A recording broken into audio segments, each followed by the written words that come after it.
Hi there. Today we're going to be talking about three elements of your LinkedIn profile. We'll be touching on your photo, your professional headline, which appears right under your name, and your contact information, which you'll find in the right rail of your profile. So, going back to your photo, this is going to be the first thing that people look at when they come to your profile. And my main suggestions are just to make sure that it is a current photo, such that if someone sees you on LinkedIn and then later meets you in person, they'll recognize you. And that you use a photo with a solid background. It does not hurt to have a professional headshot taken. But even if you have someone take a picture of you with a smartphone, just make sure that it is a nice clear shot. You're dressed the way that you would dress when going to work or meeting with clients, and a smile never hurts. Okay, so that's the photo. Please do not, A, leave this section blank, and B, do not use a logo here in lieu of your photo. People want to see you. You can always put your logo on your LinkedIn company page. Second, your LinkedIn headline. Now, we could spend easily 20 minutes just talking about this headline section, which appears right under your name on your LinkedIn profile. The first thing to keep in mind is that you do have 120 characters of space available to you. So do take advantage of it, because when you're writing your LinkedIn profile, you're writing for two entities. One are the people who will be reading your profile, and you want to make sure that they're able to scan your headline and instantly understand what it is that you do, and more importantly, how you can help them.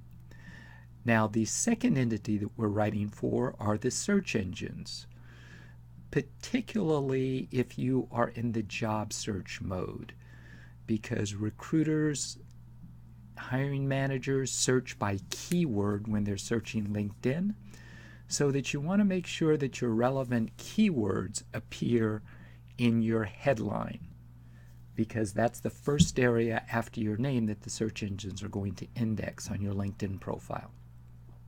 So two ways to think about your headline. One is, if you use a 30-second elevator pitch, try to condense your 30-second elevator pitch into 120 characters as best you can.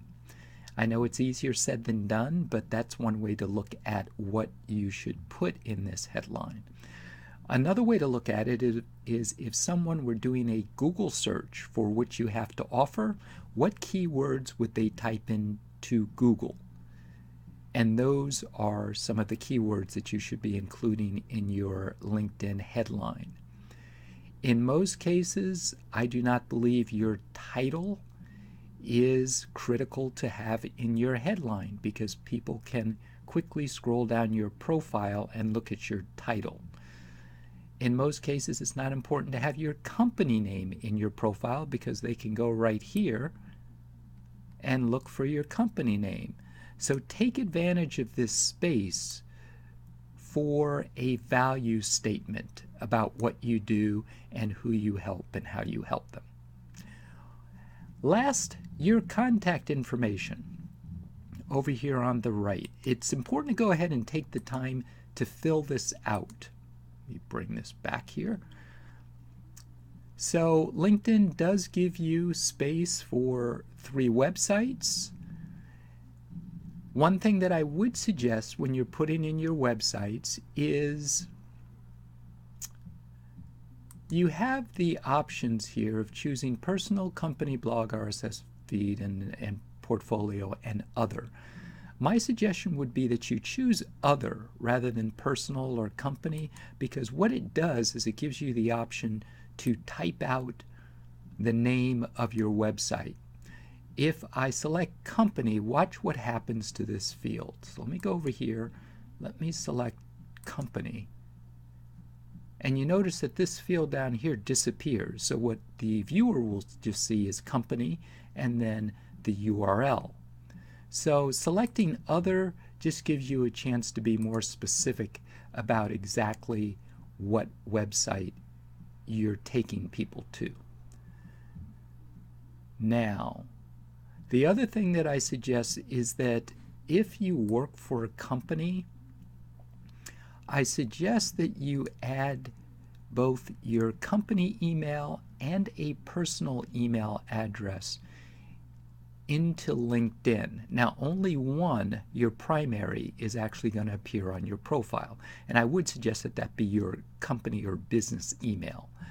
But the reason that I suggest having both email addresses, both your personal and your business email, included in your profile, in your settings, is because if and when you leave the company that you're working for and that email is discontinued, you will still be able to log into LinkedIn with your personal email address. You won't be locked out.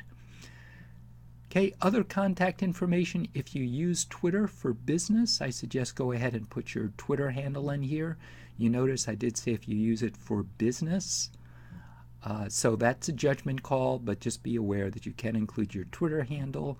If you use a messaging service like a Skype or other services, you can go ahead and include that in here as well. Whether or not you include your birthday is optional. Phone number, again, this is up to you, but particularly if you're in sales and business development, you want people to be able to reach you. Now, be aware that the publicly available information on your profile, like your website addresses, your Twitter handle, those will be viewable by the public, by anyone that is on LinkedIn. However, your private information like your phone number, your address, your email address, your instant messaging, if you include that, your birthday, those things will only be visible to the people that you are directly connected with on LinkedIn. All right, so that's all I'm going to cover for now. I hope that is helpful, and have a great day. Bye now.